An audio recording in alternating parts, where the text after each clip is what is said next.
El Señor continúe bendiciendo sus vidas. Qué bendición una vez más poder dirigirme a ustedes. Y olvídese de mi camisa y hoy escuche el mensaje de la palabra de Dios.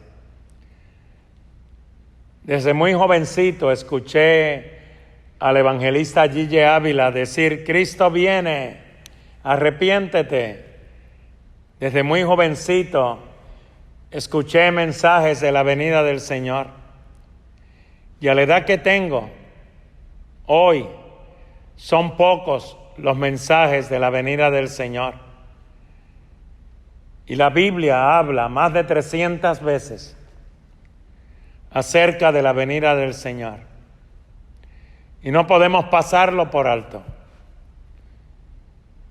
Solo cuando vienen épocas así como las que vivimos hoy, con este virus tan tremendo que nos ha venido a azotar, nos entra un poco de temor. Y empezamos a pensar si será verdad. Yo no te diría que empieces a evaluar si es cierto, si viene, si no viene, si es ya, si se va a tardar un poco más. Lo que me gustaría que evaluara es si tú estás preparado. Si tú estás preparada cuando Él venga para irte con Él. Este tiempo que nosotros vivimos hoy es un tiempo glorioso, es el tiempo de la gracia. Pero este tiempo está a punto de terminarse. Ya nos queda poco en el tiempo de la gracia. El Señor está más cerca que nunca. Y estamos esperando el momento más glorioso, el rapto de la iglesia, la novia del Señor. Así que debemos de estar listos, preparados, dispuestos, porque el Señor vendrá en cualquier momento. En Mateo capítulo 24, verso 44, la Escritura lee: por eso también ustedes estén preparados, porque a la hora que no piensan, vendrá el Hijo del Hombre. El día y la hora, nadie lo sabe. Solo el Padre lo sabe. Pero sabemos que las señales de su venida se están cumpliendo a una manera demasiado veloz. Porque las señales están por todas partes. ¿Cuáles eran las señales de su venida? Terremotos, catástrofes, crisis económica, crisis en el mar, los ríos, la naturaleza, millones de animales muriendo cada día, hambruna, carestía, huracanes, calentamiento global, tornados, tsunamis, pestes, guerras, rumores de guerras, la iglesia siendo perseguida. Oye, todavía no nos persiguen.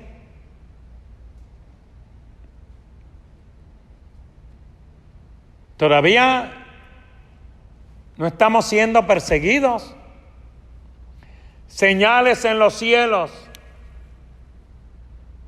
señales en la tierra. Y a pesar de todo lo que está sucediendo, todavía hay muchos cristianos que viven tan confiados y tan distraídos en cosas mundanas que cuando esto suceda se van a llevar el susto de su vida. En Efesios capítulo 5, verso 11 al 15, la Escritura lee: y medita en ella, y no participéis en las obras infructuosas de las tinieblas, sino más bien reprenderlas, porque vergonzoso es aún hablar de lo que ellos hacen en secreto. Mas todas las cosas, cuando son puestas en evidencia por la luz, son manifiestas, porque la luz lo manifiesta todo. Por lo cual dice: despiértate tú que duermes, y levántate de los muertos, y te alumbrará Cristo. Mirad pues con diligencia cómo andéis, no como necios, sino como sabios. Hay que andar hoy con sabiduría. Estamos viviendo en los tiempos finales. Y estamos viendo las señales de los últimos tiempos.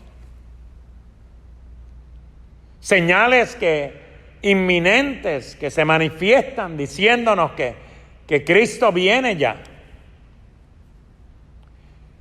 Y una de estas señales es la gran apostasía. Y la estamos viviendo hoy. Porque son muchos los que han abandonado la verdadera fe en Cristo Jesús. El evangelio sencillo pero poderoso, lleno de unción sobrenatural del cielo. Y muchos la han abandonado. Han aceptado un evangelio ligero, un evangelio suave, sin precio, sin mucho esfuerzo, y han puesto su confianza más en el dinero. Me maravilla hace unos 30, 40 años atrás escuchar que un pastor quería ser millonario.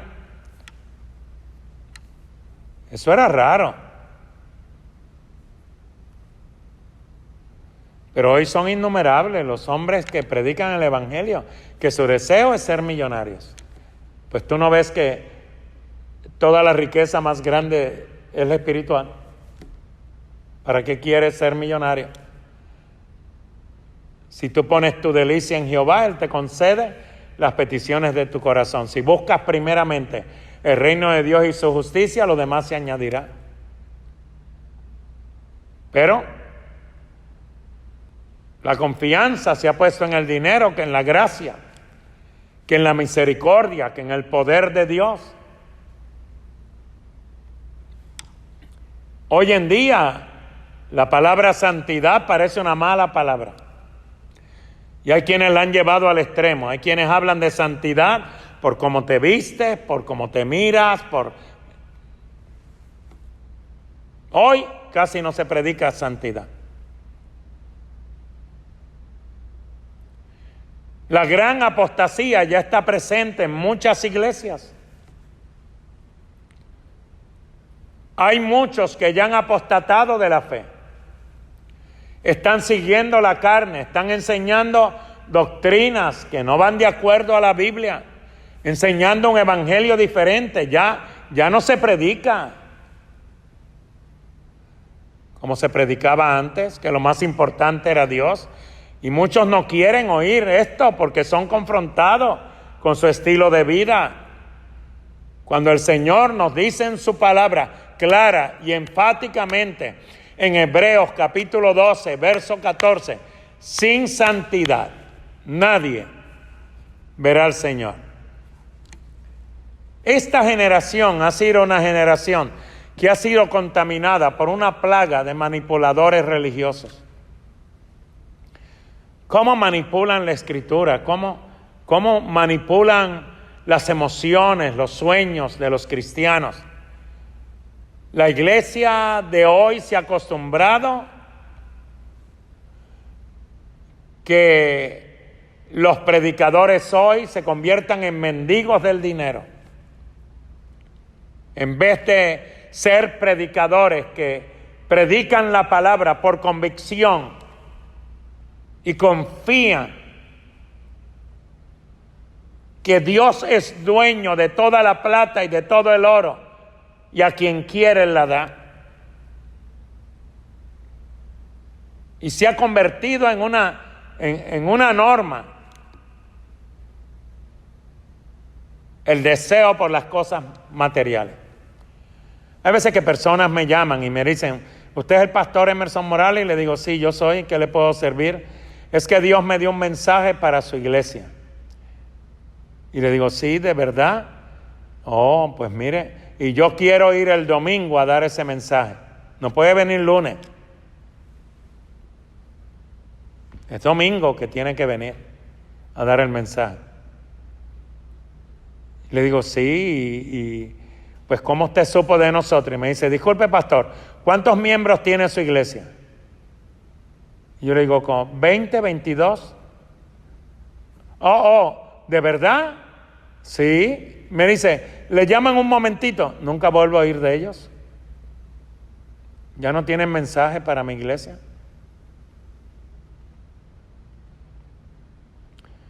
Personas que han hecho del evangelio una manera de vivir. Ya no viven por el evangelio, viven del evangelio. Y aunque literalmente todos vivimos del evangelio, pero lo que hacemos no es para aprovecharnos del evangelio, sino que al hacer la voluntad de Dios, somos prosperados y somos bendecidos. Hoy se predica más de éxito y de prosperidad que de ninguna otra cosa. Debemos de hablar de la victoria en la cruz. Ese es el mensaje del evangelio, la victoria en la cruz. Hemos producido una generación de creyentes que creen en los diamantes, en los carros de lujo, que son la prueba, según ellos, de una vida cristiana de éxito. ¿Quién dijo eso?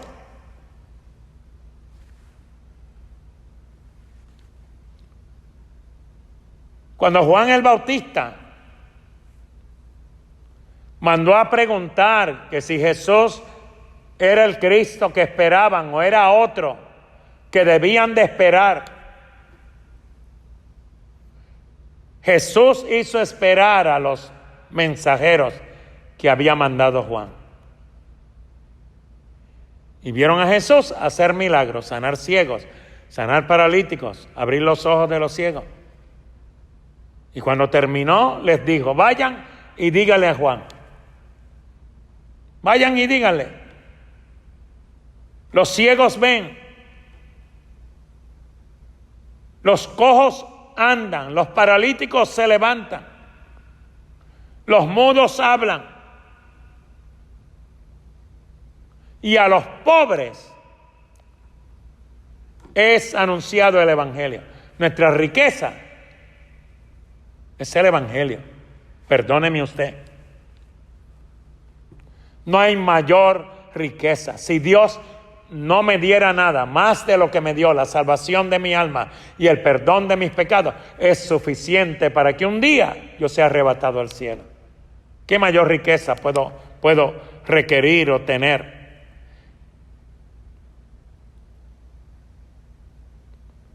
Pero Jesús no pensaba en términos de éxito externo, porque Él lo dejó todo, dejó su trono, dejó su gloria. Por eso en Hebreos se escribe, mas vosotros conocéis la gracia de nuestro Señor Jesucristo, que por amor a vosotros, y esa es la misma razón que se debe predicar el evangelio, por amor. Por amor. Aquí no hay nadie, estoy yo solo, aquí no hay nadie, está vacía la iglesia, las sillas están vacías. Están en su lugar, pero están vacías. Yo no estoy predicando por dinero. Aquí no se colecta, aquí no hay a quien colectar una ofrenda. Y así he estado predicando 3 semanas. Sin embargo, Dios es fiel. Hay veces que estoy en mi casa y de momento recibo una llamada. Pastor, ¿está en casa? Sí, aquí estoy. ¿En qué le puedo servir? Le dejé un sobre en la puerta.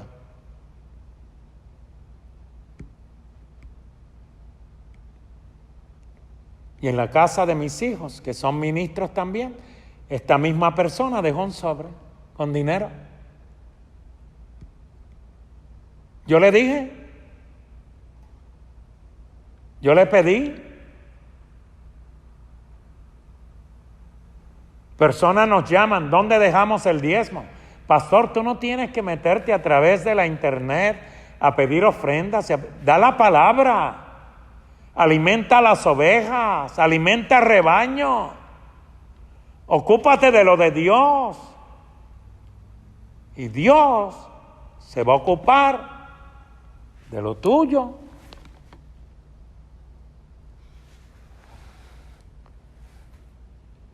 Yo creo en el evangelio poderoso que predicamos.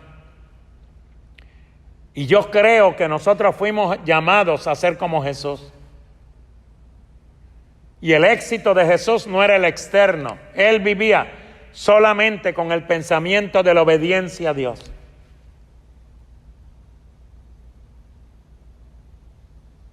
Su gozo no era el auto de lujo, no era la casa elegante. El gozo de Jesús era hacer la voluntad del Padre. Ese debe ser nuestro gozo. Por eso yo no tengo temor de nada, inseguridad. Pues yo he hecho su voluntad.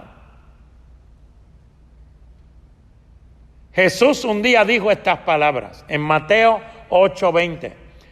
Las zorras tienen guaridas y las aves del cielo tienen nidos. Mas el Hijo del Hombre no tiene dónde recostar la cabeza. ¿A cuántas personas escucha usted predicar de la segunda venida de Cristo? Es más, en los tiempos que vivimos ahora, con este coronavirus, todos los mensajes son del coronavirus. Hasta himnos del coronavirus. No. El mensaje nuestro es Jesús. Fíjate, coronavirus. Eso vino de momento y así se va a ir. Todo el mundo se va a quedar asombrado, porque como vino, va a desaparecer.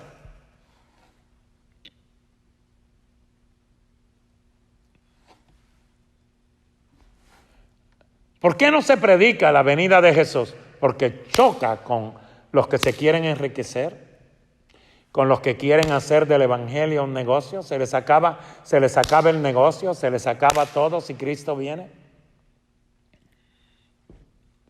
Se ha mezclado hoy lo santo con lo profano.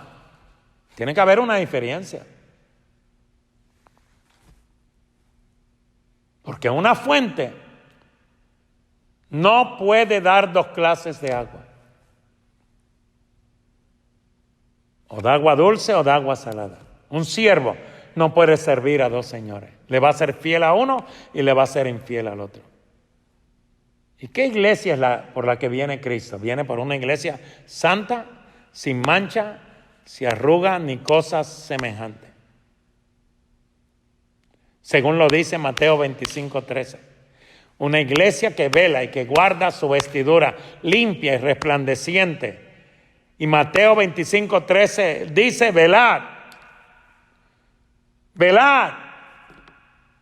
porque nuestro Señor está cerca, muy cerca, y vendrá como ladrón en la noche, cuando menos lo esperamos. Su palabra dice, velad, porque no sabéis ni el día ni la hora en que el que ha de venir vendrá.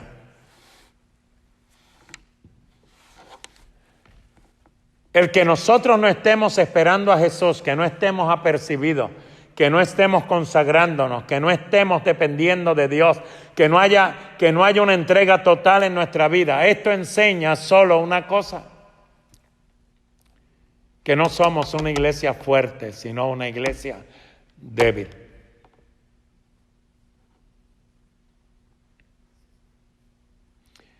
dependemos más de la tecnología y del talento. No nos importa que el músico esté consagrado, lo que nos importa es que toque bien.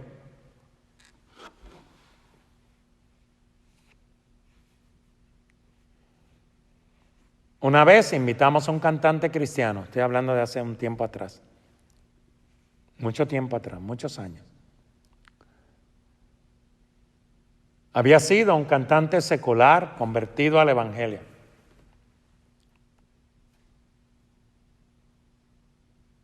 Fue rey de su género, lo llamaban el rey.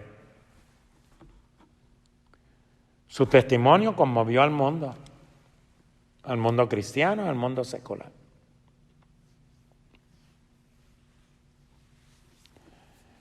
Y vino con un grupo de músicos.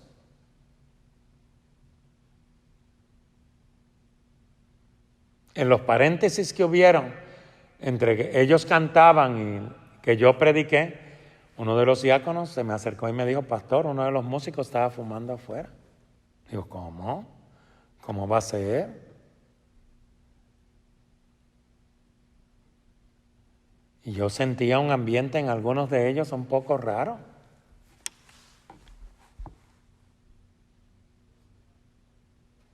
Entonces yo empecé a preguntar si eran cristianos. Los músicos no eran cristianos. ¿Fue que los contrataron?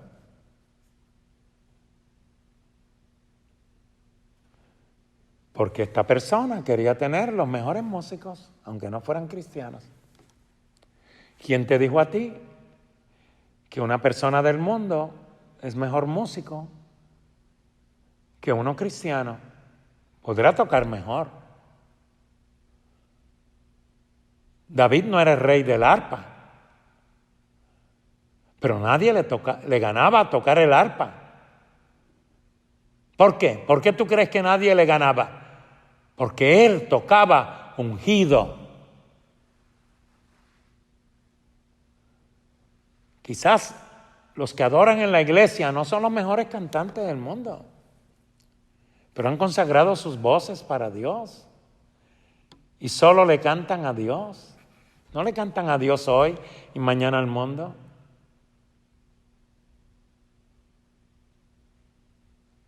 Esa es la diferencia.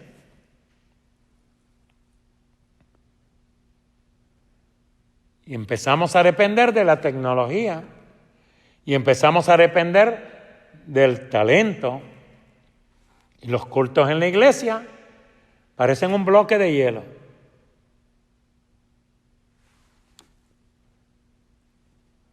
Y qué difícil es crear un ambiente espiritual. Y buscamos cheerleader, y buscamos sistemas, a su nombre, a gloria, y a su gloria, más gloria, y a su gloria, con más gloria, la victoria, y así hasta que todo es hueco, seco, vacío. Cuando debemos ser cristianos tan llenos de Dios, que de la abundancia del corazón hable la boca. Que de la gratitud, del amor, de la relación, de la intimidad con Dios salga nuestra alabanza. Y no sean alabanzas automáticas. Es más, hoy hemos suplantado la alabanza con aplausos. Mientras más aplaudan en una iglesia, más carnales.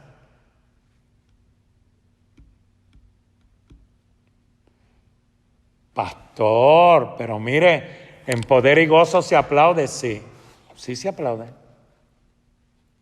Pero yo he dicho aquí en esta iglesia que los aplausos tienen que estar acompañados con alabanza.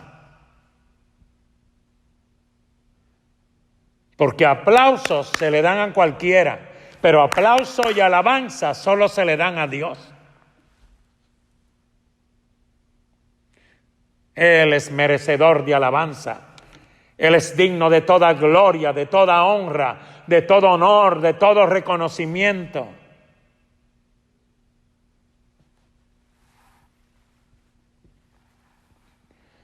No podemos sustituir el poder de Dios. Eso nadie lo puede sustituir.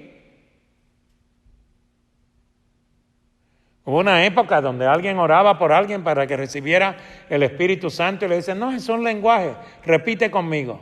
Y le decía un trabalenguas.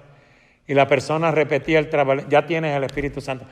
Por favor, ¿quién te dijo eso? El que bautiza es el Espíritu Santo, nadie más. El que unge es el Espíritu Santo, el que da las lenguas es el Espíritu. Y hablaban como el Espíritu les daba que hablasen, no como la persona que te ponía las manos encima, como el Espíritu te da.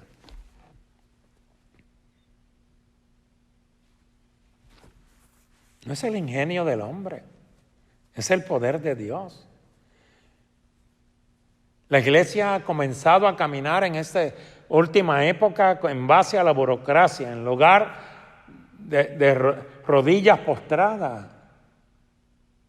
Ya nadie se acerca a los altares. La gente llega a la iglesia como llegar a un teatro, cualquier teatro, y pueden traer sus desayunos y pueden... O sea, le hemos acomodado a la iglesia, le hemos quitado a la iglesia el sentido de lo que la iglesia es, lo que el templo que hemos edificado para Dios es, se lo hemos quitado por completo. Los niños traen sus juguetes, así que para los niños desde pequeños la iglesia es un lugar donde vienen a jugar. No hay una conciencia. No les creamos una conciencia a nuestros hijos de lo que es la iglesia. Las predicaciones se han convertido en chistes.